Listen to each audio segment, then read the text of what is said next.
Sarah. Melissa. What are we reading today? We are reading Our Evenings by Alan Hollinghurst. Can't wait.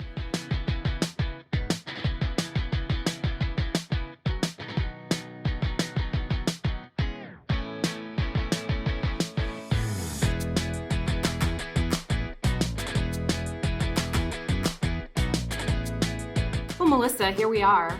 It's almost the end of February. I feel like this month flew. We were talking in one of our last episodes about how long the month of January is.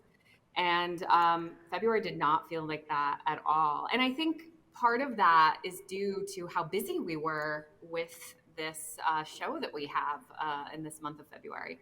Yeah, February was like a really exciting podcast month for us because, of course, we had Violet on the show, which was our first guest on a Rogers episode, which was super fun.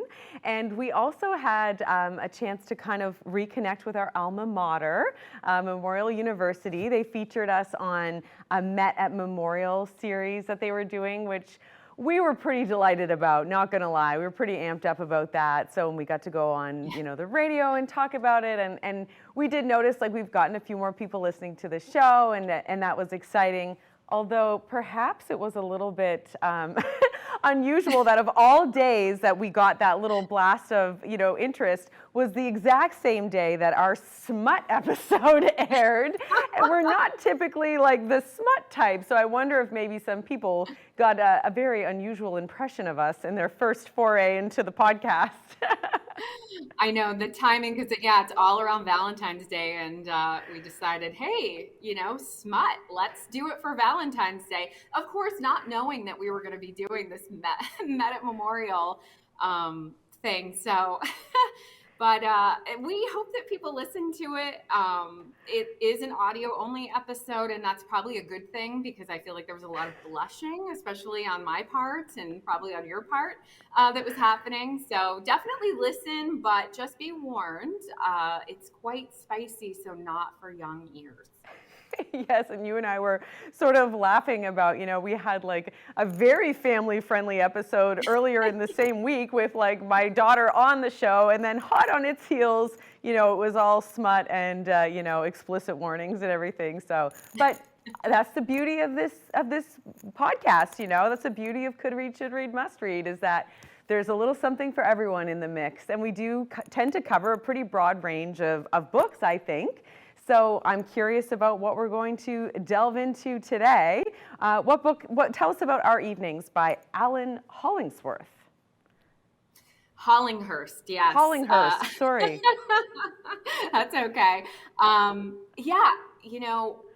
This book, as I've mentioned in previous episodes, 2025, this year, has marked my first real foray into using Goodreads to track my reads, but also to find new reads and get suggestions. And so this was one of the first books that was kind of recommended to me by Goodreads. It was in late 2024, and it was recommended based on other titles that I had, searched for.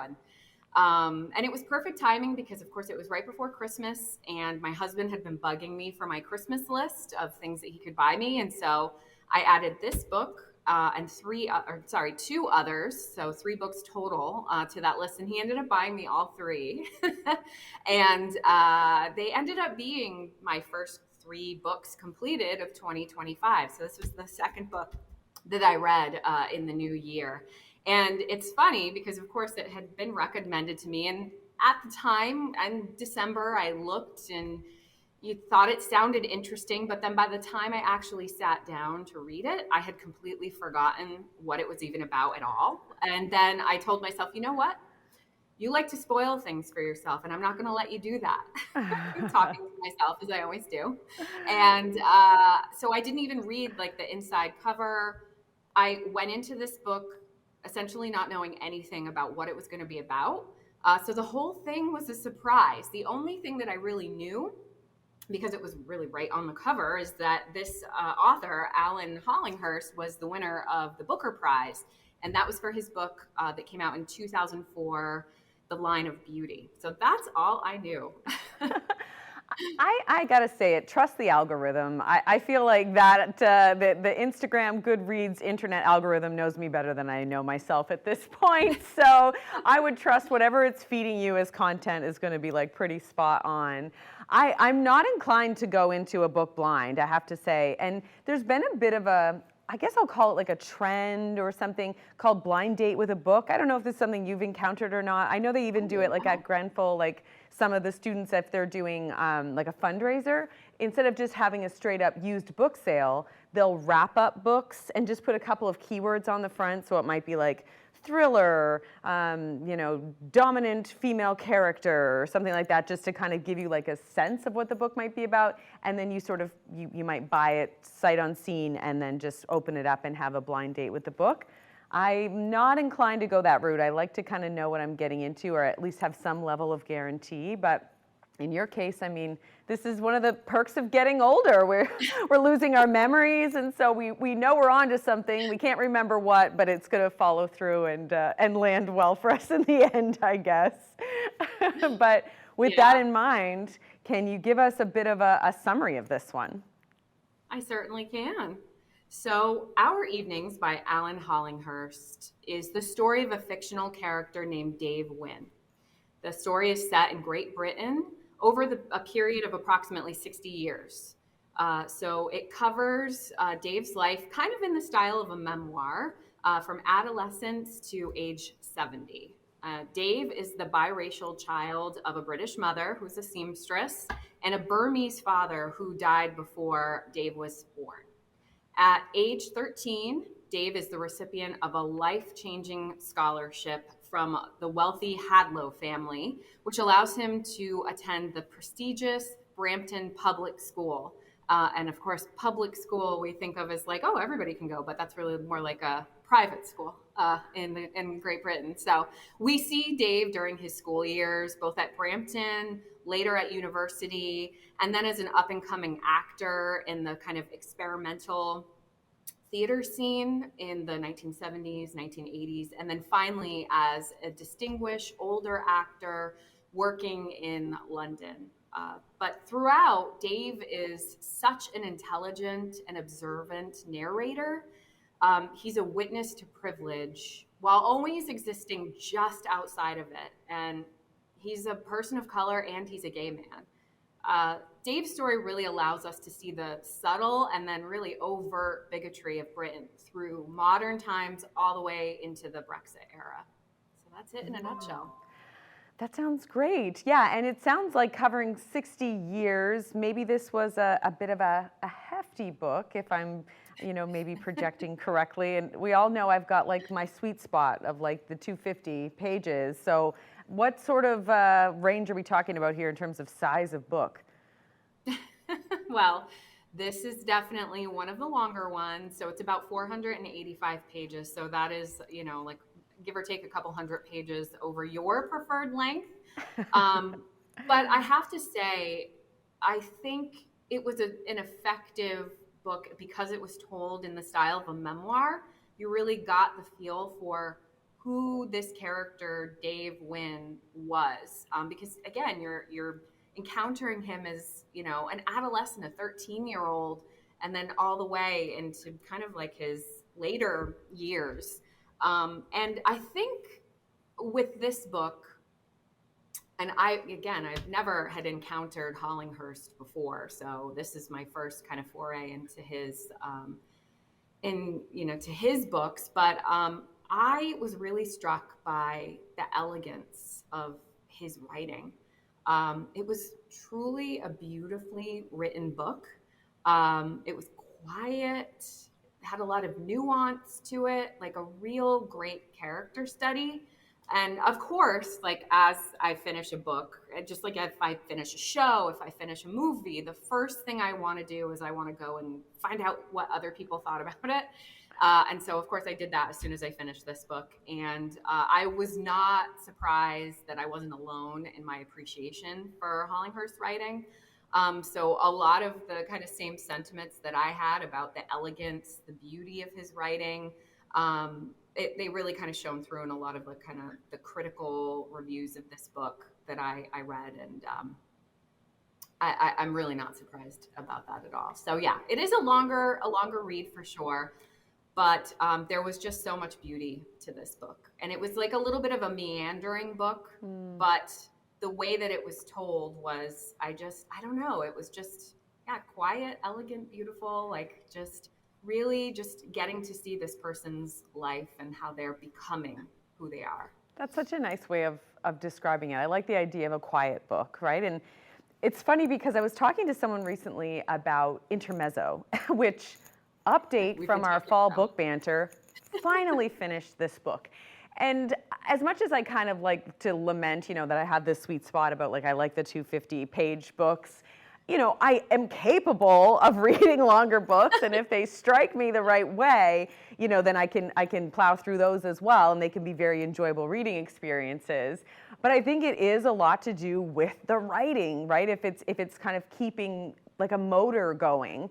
And some of the things that I heard or read about this book, and admittedly, I just kind of picked up on a couple of like reviews here and there, but it seemed to say, that you shouldn't sit down with this book if you're looking for something with a lot of plot. That this is really more about sort of a reading experience. I heard it described as episodic as opposed to plot driven. And so I think that that's kind of like, talk about not knowing what you're getting into when you read the book, that you didn't really have any memory, at least, of what you were going to be reading. That, if you were looking for something that was super plot driven, you may have had a really different experience there. But would you agree with that description of the book, that it was more episodic than it was plot driven? And how did your reading experience, change in terms of knowing where you were in this character's lifetime based on these episodes you were being shown? So I would 100% agree that it is more episodic and it is not plot driven. And I could see, if you were going into this book and looking for a plot, that you'd kind of be like, where is this really going? There is a point to it. There is, I think, when you finish this book, when I finished this book, it happened to be during a bout of insomnia, and so it was like literally 3:30 or 4 o'clock in the morning, and I had only like, I don't know, 80 pages left, and I'm like, I'm just gonna finish that, and maybe it'll help me go to sleep. And it didn't, because when I finished it, I found it like such, I got it. I really got it at the end, and it was such an affecting experience, like reading, especially those last 80 or so pages. And I went, okay, I really see where he was ultimately going with this book, but it is more episodic. And I think, if you think about it in terms of a memoir, a style of a memoir, and especially knowing that this character, Dave Wynn, ends up becoming like a relatively renowned like actor on the London stage. And at the time that he would have been writing this kind of memoir would have been, when he was in his 70s. And so someone who would have picked up that book would have been like, oh, I remember seeing him in some Shakespearean play, and knowing like little bits and pieces about him, and then kind of being able to see these different parts and points of his life and how they all added up to who he was at that kind of present day. And you do know going into the book, because the book starts towards the end, if that makes sense. It starts with actually the death of Mark Hadlow, which I referenced in the kind of introduction and summary of the book. The Hadlow family was the family that made Dave's scholarship possible for him to attend this Brampton public school. And so Dave has kind of a lifelong relationship with his two kind of benefactors, Mark Hadlow and his wife, Cara Hadlow. And so the book starts, it's like kind of post-Brexit, and Mark has passed away, and Dave and his partner are watching the news, and that's how they find out that he has passed away. And then you see, Dave meeting up with Cara for a little luncheon after Mark's passing, and they're talking about Mark and Cara's son, Giles, who is another character that you really see kind of popping in and out throughout the book. Their son, Giles, is actually a politician, and he is kind of one of the masterminds behind the Brexit movement in this book. Mastermind And being he's kind of, maybe a relative term. yeah. But he, he's kind of a polar opposite, or the opposite end of the spectrum from his parents. And there's a little bit of discussion about that between Dave and the widow Kara about, kind of how far from the tree the Giles apple fell.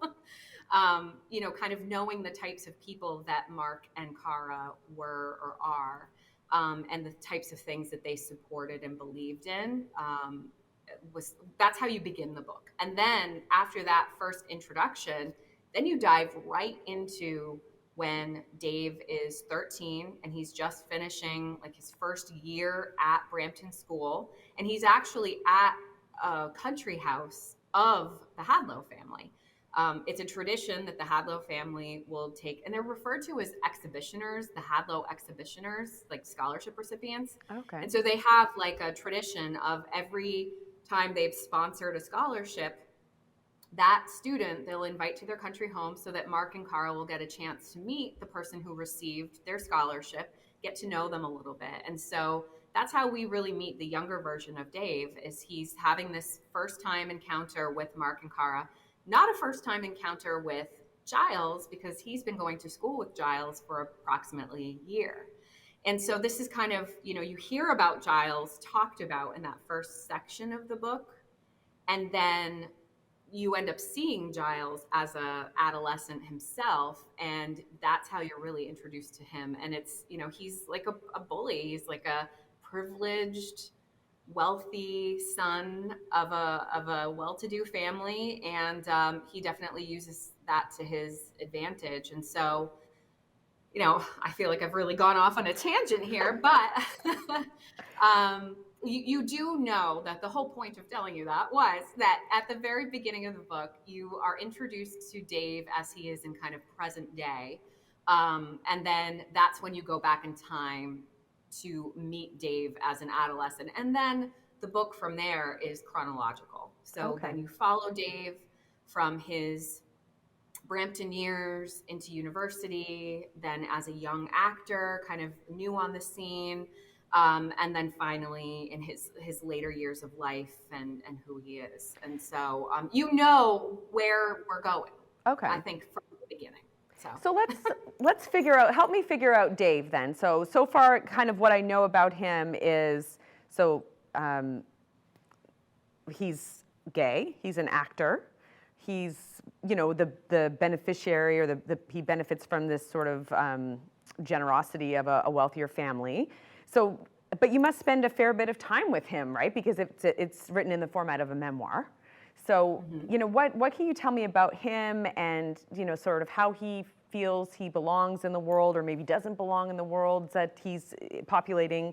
Tell me more about him.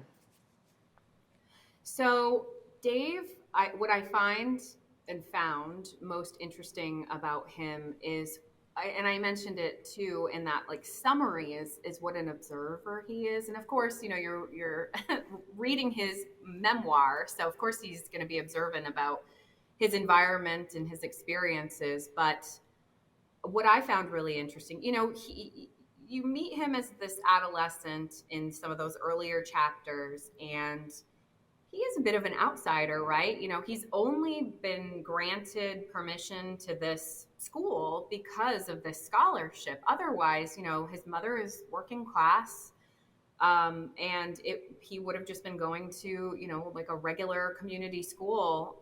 And so he's been granted access to this world. But, the fact that he's a scholarship recipient, like already that marks him in a way. But then, of course, his skin color marks him in a totally different way. And, this is in like the, say, early 1960s that you're really meeting him for the first time as a young person. And so, you think about that kind of an environment. And so he's always getting kind of asked about where he's from and, kind of getting these questions about why he is and who he is and how he is. And so I think that he really is someone that stands back and really observes and watches, so that he can maybe in maybe like a slightly hyper vigilant way, so that he can know how he can fit in. And the other big thing about him that I think really informs his acting, that we see becomes his vocation in life, is the idea that he is a really good mimic. He can mimic like the headmasters of, the schools and different characters. He has this one very popular character, Jeeves. You always think of like the butler, the British butler, Jeeves. He does a Jeeves impression, and he like kind of falls back on it all throughout his life, and you can totally see it as a method for him to maybe not blend in, but to be accepted. He entertains.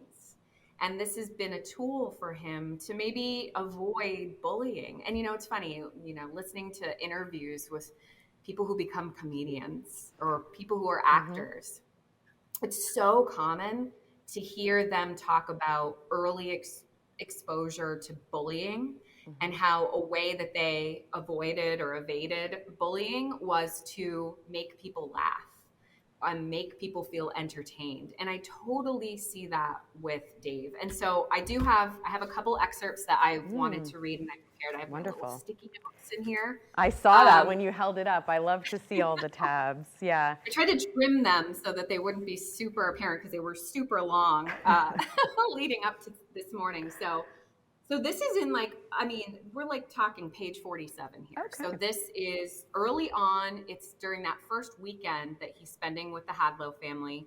And Mark Hadlow's mother, who is a French actress, who's an older woman, has come for the weekend as well, because I think it's a holiday weekend. And she's an actress, and Dave has had this interest in acting, and he ends up talking to her about it. And, he's kind of looking for advice from her. I think they talk about maybe acting out a scene together so she can kind of critique him. So, but this, I feel like, is one of our first introductions to this idea of acting as a way to fit in, but then also Dave never being able to forget exactly where his place in the world is. So I'm going to start, and this is a conversation he's having with, I believe her name is Lydia, the grandmother of the Hadlow family. So she says, she looked at me, he says, she looked at me consideringly. Well, no one remembers Fabian. And then, have you acted before? Not really, I said. Not real acting. At school, I'd won myself some unlikely friends and even a first magic taste of popularity by mimicking people, the masters mainly, rather than other boys. A lot of people did it, but I did it better, with a secret feeling that I had a gift that was quite different in kind from being good at French and history and having an exhibition. I wonder, she said. There was something sad but resourceful about her. Oh, why not? She glanced around. Let's sit. Folding herself downwards with quick, stiff elegance onto the settee, where I perched beside her, excited but still hoping to be rescued in a minute or two. The others were still standing by the door, Uncle George explaining something on the framed country map which hung there. If you have the gift, she said, you can do anything. But it will be difficult for you.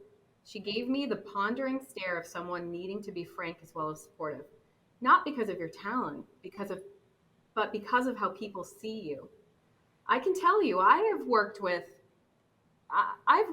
all sorts of people, Algerians, for instance, and with the most fascinating Indian actors. It's not easy for them.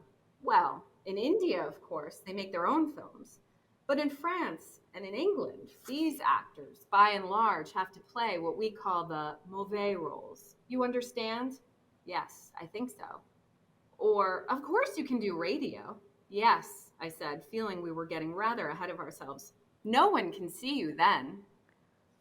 So I just found that little excerpt is so telling, like you get this introduction to him as a mimic and this kind of little spark that he gets knowing that he's good at it. and that it's maybe something he's even better than his academics, because he's obviously like quite a smart kid to get this scholarship or exhibition. But then, yeah, like her giving him this advice of, you can do it, but it's going to be hard for you. And Well, and the also fact that encouraging him to hide, right? Saying, well, why don't you try yeah, radio, or, that's no one sort will of have to advice look that at you. she's giving him to sort of like conceal himself in ways too, right? I'm sure that was, influential on how he saw where he might fit in this world of theater. Yeah, I think about the summaries of the book and some of the reviews I read. I can't help but think about Fates and Furies again, because there's also sort of the themes of wealth and people who sort of have access to wealth but yet aren't wealthy, if that makes sense. But then who also choose to be part of the theater scene, which is not like an environment or a context that I'm particularly familiar with. But in both of these stories, they've chosen to kind of set large portions of the story in that industry. But I think it is something, to your point earlier, about this idea of creativity and output, not only allowing someone who might feel disenfranchised or different in some way to entertain people, but I think it's also like a bit of a power dynamic as well, because you kind of take control of a situation, and you're sort of directing the conversation, I think, when you're the person who's in that performance role. But also, I think there's probably something to be said for people who feel like they're performing all of the time, right? There's like performance of just self in their regular lives. And it sounds like he was probably always on as a performer, right from, such a young age when he starts going to that school. I 100% agree. I think he does always have to perform because he's at this school and trying to fit in and trying to kind of weave his way in a way that won't make him stand out too much but will make him acceptable. Now, of course, this whole time he's also aware of his sexuality. Like, when you're 13, that's, you're feeling that, and you get this sense that he's always had this feeling like he's known that he was gay.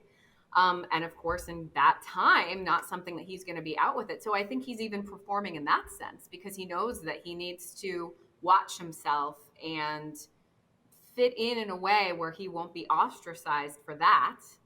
And then he's got the added, experience of then, of course, being someone who looks Burmese. And so people are always mistaking him for someone who's not from England, not from Great Britain. Like, he's born in Great Britain. That's the only place he's ever lived. He knows nothing about his family. Even the one picture that he has of his father, he actually, towards the end of the book, he doesn't even know if that's really like his father. He doesn't know. His mother never really talks about her experience because how she ended up pregnant was she was working as a secretary in some sort of government office in Burma, and whatever happened, whoever it was it a person who was married and she was someone that had an affair, or was it just someone that she fell in love with? But basically they say that his father died, but we don't even know if his father died. He doesn't know anything, and he never goes to Myanmar, is modern day Burma. He never goes there. He never ends up like really finding anything out about that part of him. But that's the part of him that people see first, Right. even though he has no connection to that. So he is, in a way, always observing, always acting, always performing, always entertaining. And yeah, I really like your observation about that power. It is a way for him to have power because he is aware that he's quite good at this, and he is quite good at this. Not only is he a wonderful actor, and it's able to sustain him and give him a living. I mean, he makes a life out of it. He makes a career out of acting.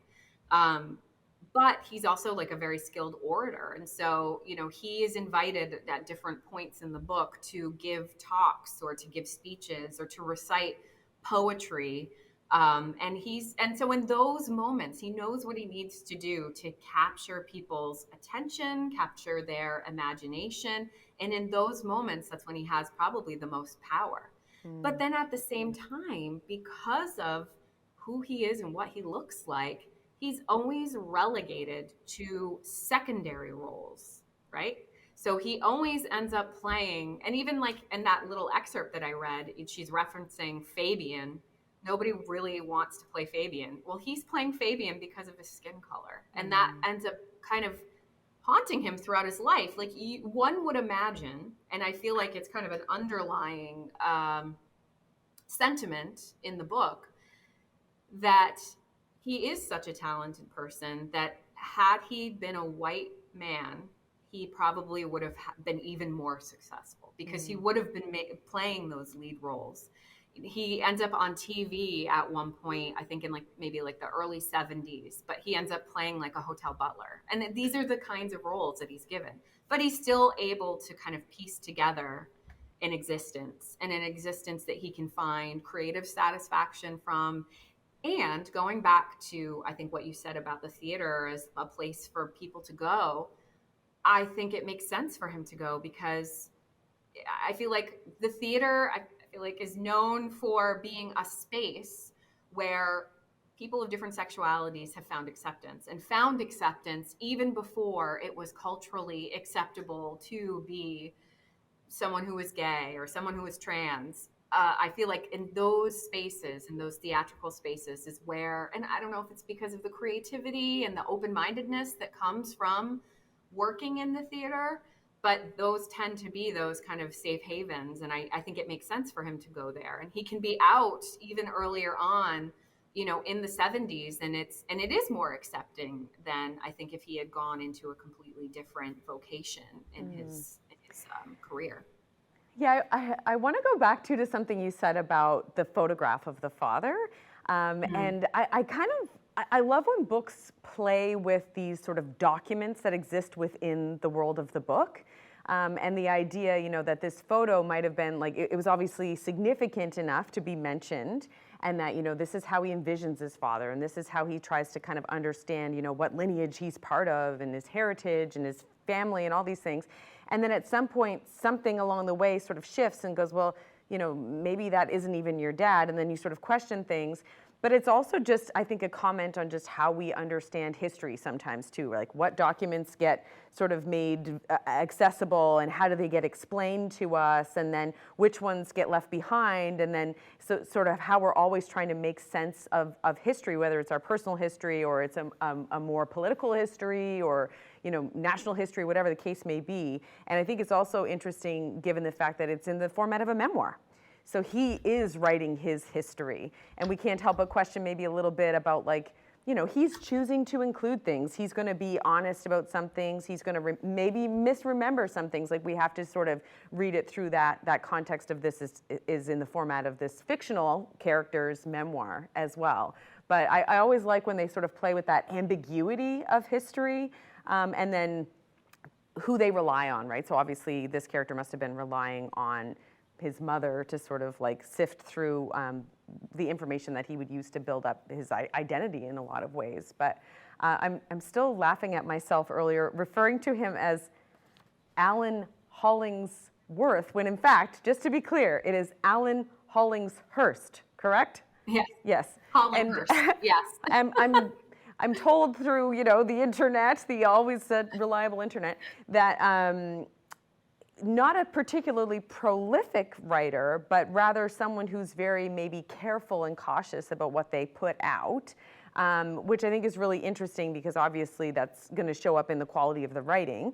But it does make me think about maybe some of the larger themes or the larger sort of political contexts or notes he's trying to hit on here. You mentioned about Brexit, for example. I'm sure that's still a pretty hot topic issue, particularly for people in Europe and the UK. But I can't help but wonder, if you can think of any things that maybe he's trying to get people to sort of see this character's story, but then how they're sort of positioning it within the current context. So from the little I know, because I haven't really done a ton of research on Alan Hollinghurst, we're going to get through this name, Melissa, at some point. And I have to say, after finishing this, I would like to read other books of his, because from even some of the critical reviews that I've read, is to say like, this is really like, this is him, like this is his style. But I do believe that like all of his books feature gay characters, and I believe that he himself is a gay man, and so I think that that's an important story for him to show in his writing, is the experience of being gay, and I guess feeling othered, but then like what that person really, who that person really is, and getting down to it. And that's why I do feel like this being styled as a memoir is so effective, because you are getting that kind of first person narrative, and you're really getting to know like their thoughts and their feelings about things, and it just makes you feel like you get to know them so much better. And then, of course, yeah, adding on the kind of political context and the fact that this book spans from like the 1960s all the way, actually, it goes into COVID. You and I have had a conversation and on one of our episodes about COVID and how certain books like skip over it, like they conveniently end at 2019, or so that they don't have to deal with that. But this book does address that at the very end. So I mean, so from the 1960s all the way up to 2020, that is a hefty period of years and a lot of history to cover. And so and there is, and I really do feel like this Giles character, you don't ever really get to know Giles. Like, it's not like he and Dave are friends. They really are put together before, just like it's circumstantial. It's the fact that Dave is the scholarship recipient from Giles's family, and you can tell even as a young person, like he's uncomfortable with it. Giles is uncomfortable with it. He doesn't like it. And when he pops up, he pops up at different points in Dave's life. So obviously he's at school with him. He ends up at one point having to do an actual project with Giles and a few other of their classmates. And like I said, Giles is a bully. And what's really interesting is in that first section, you know, Giles is hanging out with Dave while they're at this country home. But he's stealing into Dave's room every single night. And I don't know exactly what he's doing to him, but he's physically like kind of assaulting Dave, like in his room at like Giles's country family home. And I think he actually, at one point, they were like out in the farmland around this country home, and Giles does something and like cuts Dave, and his parents, Kara, notices it, and she even like cleans it up, and you know that she knows how that happened. She knows it was Giles. There's this awareness that his family has, because later on Dave is with this Uncle George I referred to in that excerpt that I read, and he's like an older guy who actually is the one that lives full time at this country house. And they walk around the farm together. And George knows that Giles is going into Dave's room at night. And so at one point, a key to lock the door to Dave's room mysteriously appears on a table in the room. Nobody ever claims like, hey, I left a key for you so you can lock the door and have privacy. It's all unspoken. And I've thought about that a lot, of like, what does that say about the Giles character and about the family that he came from, and the power, like the different power dynamics. So this idea that like they are aware that Giles is a bully and no one actually addresses it. Like Kara cleans up Dave's wound that was given to him by her son, but as far as we know, never addresses it with Giles to be like, you can't physically harm people. And the Uncle George gives Dave a key surreptitiously so that he can have privacy and like find some peace when he's sleeping at this house. But there's never anything. And so like Giles, you know, from the very beginning ends up having this sense of power. I mean, he's a wealthy person. He's going to a private school. His path is kind of laid out in gold for him. Whatever he does, he's going to be successful because of the family that he comes from. but his privilege is never checked at all, right? His power is never addressed, and how to wield power responsibly. And I feel like it's no surprise that after Giles goes through Brampton School and goes to university, he ends up in a political position, and he ends up climbing his way up and associating himself with more conservative politics, and at the very end, being one of these authors of the Brexit concept and seeing it to fruition. The idea of Brexit as something that's xenophobic and anti-immigration, and that is who he is, and that because he's had this power, he's been able to achieve these kind of goals. Sad because and it's this physical embodiment and reminder and specter to Dave. Wherever Dave's going, Giles will pop up in a weird way. They encounter each other at a reunion, a Brampton School reunion. They both end up having books published at the same time and end up giving readings at this big country estate. And Giles, because it's a political narrative, ends up in the big main hall with hundreds of people in attendance. In Dave's book, which is basically about the art of acting, ends up in like a playroom with like a handful of people. And like this reminder of power and how power is wielded and how it's received, and always that reminder. Later on, Dave is giving a speech. He's really like actually reciting poetry at this big cultural event. And Giles had just been named like a minister of like arts and culture, which like Dave even muses on to say like, of all people, this is a person who can't stand art, does not appreciate art, doesn't understand it at all. And so for him to be the minister, and he attends this performance that Dave is reading, but like he leaves halfway through, and his helicopter that he's using to go to another event interrupts Dave's performance. Like, so it causes like this weird feedback loop in the auditorium where Dave is presenting. And so it's like this, wherever Dave goes, like Giles and what he represents is always there. I feel like Alan Hollinghurst must have like a person who has done these things to him. Like he has some kind of axe to grind about some bully. And like, I can't help but think that this is like a revenge piece on like a real person in his life. It's like, and this is for the time your chopper interrupted my reading. But and not only that, like who knows where he went to school or someone, because Dave is frequently asked about Giles because people know that he went to school with Giles.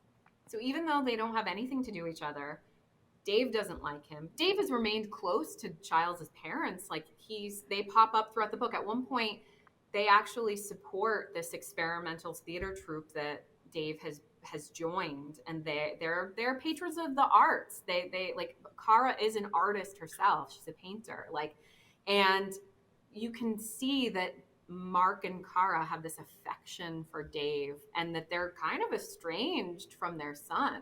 Like I said, he's kind of the antithesis of all that they represent with what they do with their lives. But it is interesting that, he's constantly asked, oh, you went to school with Giles. And he's like, yeah, I did. And he has to, again, like with the whole performance piece, depending on who's asking him, he has to kind of edit or monitor what he says or how he says it, because he doesn't like Giles and he doesn't think very highly of him at all. I wonder if there's something at play there too about public and private too, right? So, and again, the theater being this very public kind of performance, but not necessarily of what you truly feel. And I'm thinking about that scene that you're talking about where they sort of take care of Dave, but protect Giles from any kind of punishment or anything, So they clean the wound, but they don't punish the person who perpetrated that violence. And they provide him with the sort of privilege of privacy, but not in a way that's sort of announced, that they're not.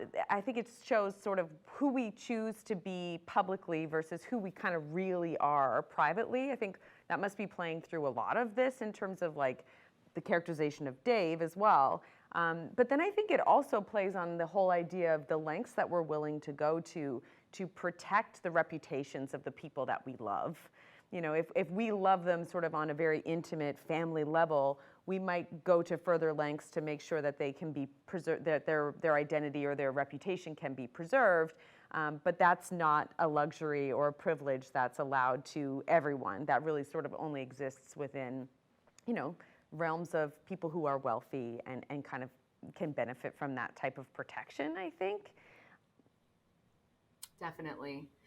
Yeah. And, it's interesting because Dave is himself a very private person, and his mother is a very private person. And even when we see him interacting with people in his public life versus people in his private life, like you can just, he's a reserved person. I think part of that is because he's had to be, right?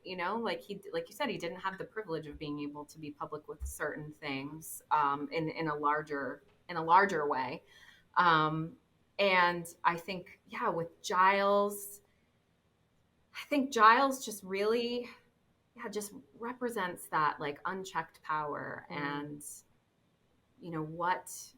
what it leads to in a larger context, like what it represents, not even just on a personal level, but like on a public level as well.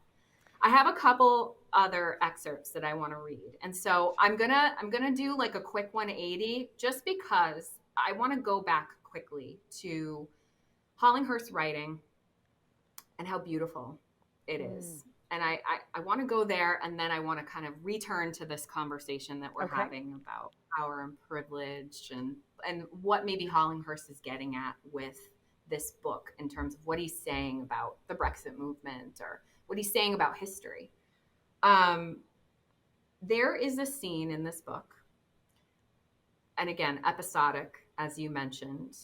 There's a whole holiday that Dave goes on with his mother, whose name is Avril, and her friend and later business partner, a woman named Esme. And so this is like one of the first real holidays that Dave has been able to go on. At this point, he's maybe like 14, 15 years old. So he's in that weird space. And I feel like I remember it very clearly, where you're at that point in adolescence where you're heading towards adulthood. You're not there yet, but you are starting to really get those like adult feelings. And you're also being granted little moments of independence. So it's like that really weird cusp period where you have a little bit of freedom, but you're not an adult at all. But you start to feel like a bit of an adult. And so because he's with his mother and his mother's friend, the two of them are kind of doing stuff, and Dave is not even staying in the same room as them. He has his own room, and so he's kind of like left to his own devices. And so this proves to be like a very formative experience, this holiday. It's on like, I believe it's like the Devon, I think it's Devon coast. Yeah, North Devon. And I finished this book in early January, so it's been a little bit now, and I still think about this section of the book, and I don't even know what it is about it that it just stuck with me. This feeling of where he was at in his life and things that he was really coming to terms with, because I feel like it's really this vacation and this holiday where he starts to really accept and embrace the fact that he is gay. So I'm going to read a little excerpt, and I feel like it's going to show two things. That's my hope. I feel like it's going to show Hollinghurst's writing, which I think is truly, truly lovely. And it's also going to it's going to show, I should say, Dave's kind of burgeoning sexuality. So he's at this hotel on the Devon coast. He says, "I went out onto the balcony, and just then the clench of the car sickness lightened, and I found myself squinting and almost grinning in the dazzle of arrival, of being here, sunlight and voices, breeze off the sea, and the yakking of gulls. I took in the view. I felt excited and oddly conspicuous to the people in the street below, who had settled in days ago and all knew their way around. The hotel seemed to be at a point where things changed.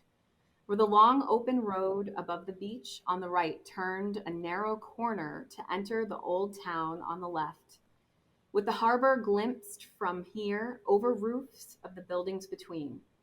The beach was half a mile of silver and gold, bare now at low tide, the sea brilliant but far off. Steps in the wall just opposite led down to the sand, which stretched away to a tumble of rocks and the reddish brown cliffs that closed off the view to the north. Active swimmers and paddlers were distant silhouettes against the sheen of the wet sand. Though all across the beach up to the low seawall, a few yards away, there were people with towels and umbrellas, stripy windbreaks taut in the breeze, small children digging and screaming, the loose, threatening knots of other families, and among them dozens. I couldn't start to count them, of almost naked boys and men.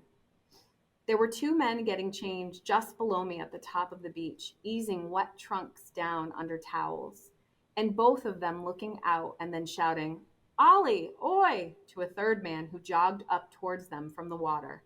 Thick, fair hair pushed back, a wide grin on his face, odd overlaid areas of sunburn and suntan on his arms and shoulders, and blue square-cut trunks that the sea had half succeeded in tugging off.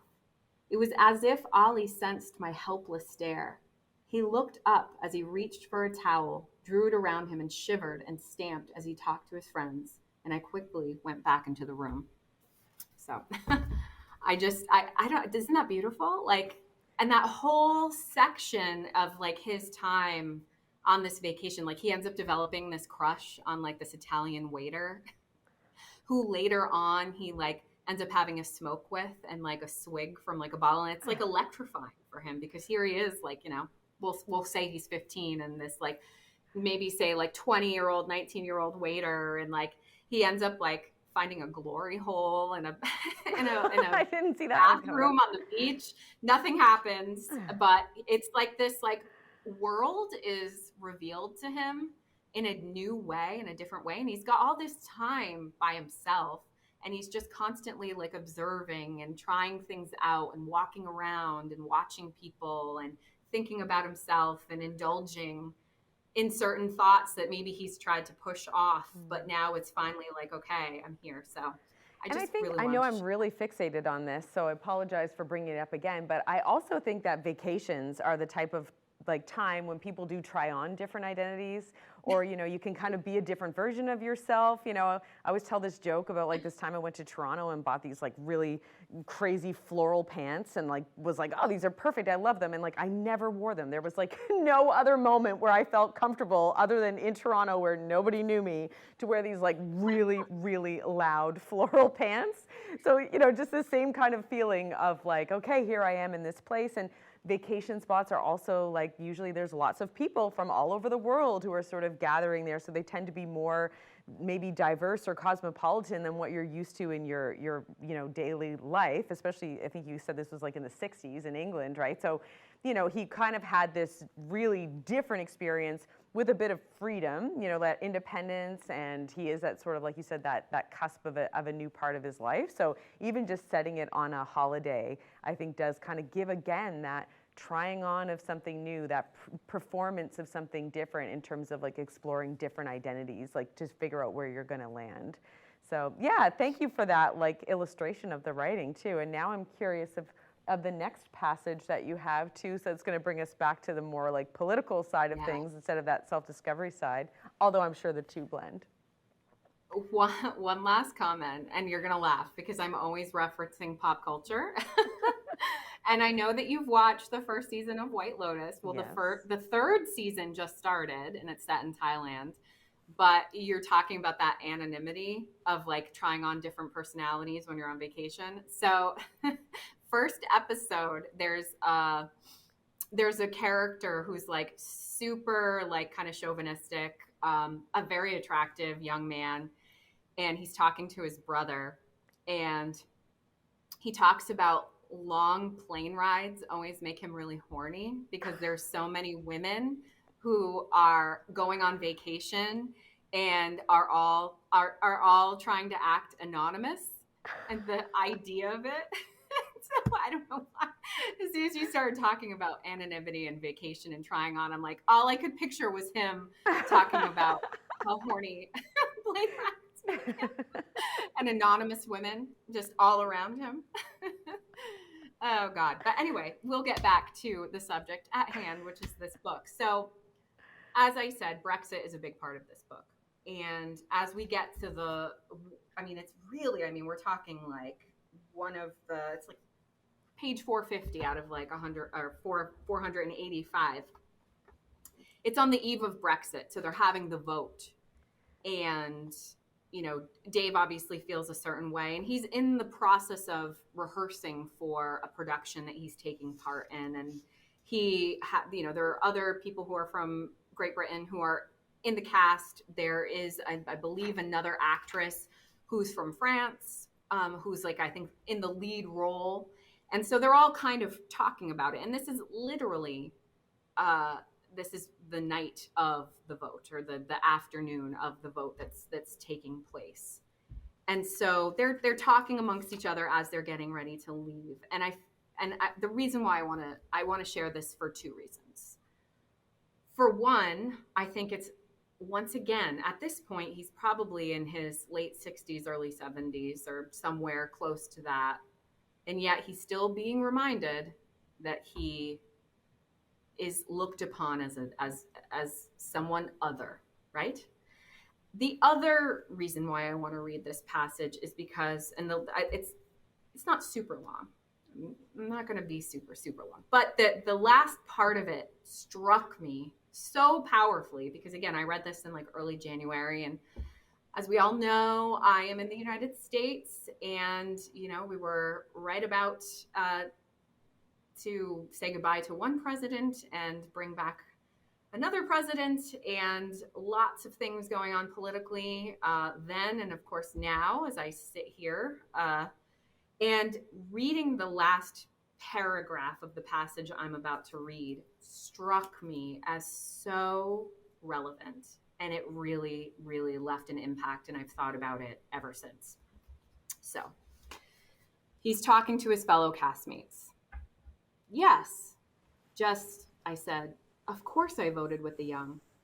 Ted, one of his castmates, was fixing up the wide-brimmed hat and blue silk scarf with which, in the street, he likes to disguise and announce himself. A mad idea occurred to me. And you? I said. I've not voted yet, he said rather primly, but I shall go to the polling station on my way home where I shall not, I'm afraid, cast my vote for Remain. There was a short and complicated silence after this, in which good manners, friendship, professional respect, etc., tried in each of us to hold back the question, why, Ted, why? While I, at least, was thinking tactically that there was time to change his mind or take him next door to the pub and get him so pissed he forgot when the polling station closed. Why, Ted? Thea asked at last. Why? Oh, I love Europe. Love France, said Ted, gathering up his briefcase. Of course you love France, said Thea. You've performed at the Avignon Festival for years. You starred in The Caretaker in Aix-en-Provence last summer. They love you, but they won't love you if you vote to leave.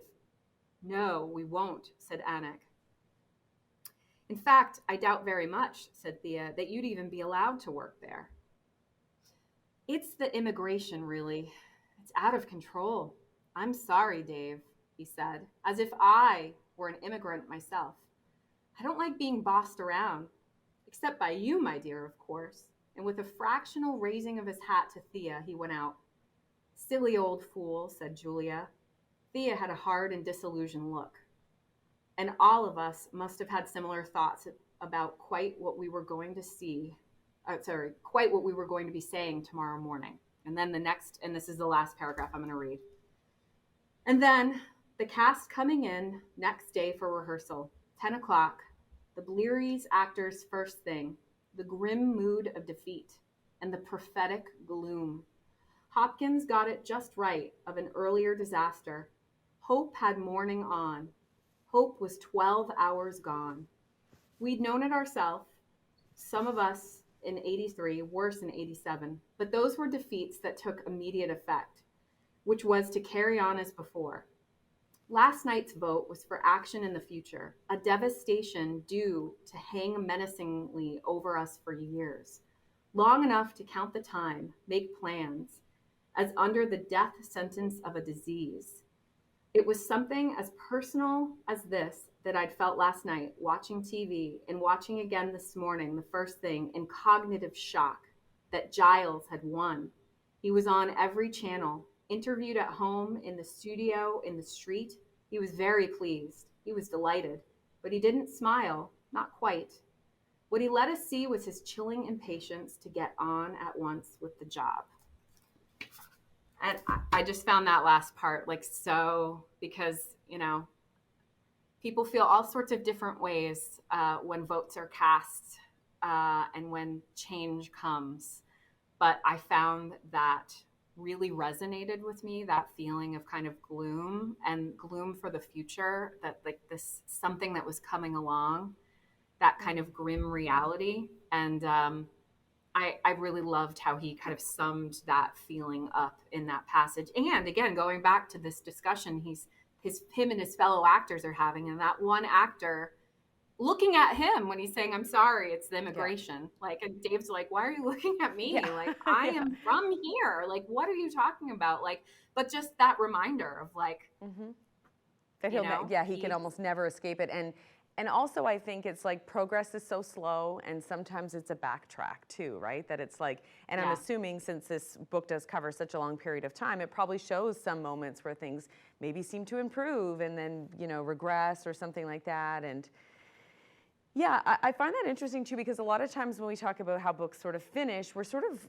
I think maybe we're all conditioned because of growing up with happily ever afters, that we're always looking for like resiliency and hope in how these books close, even if they cover a lot of dark themes.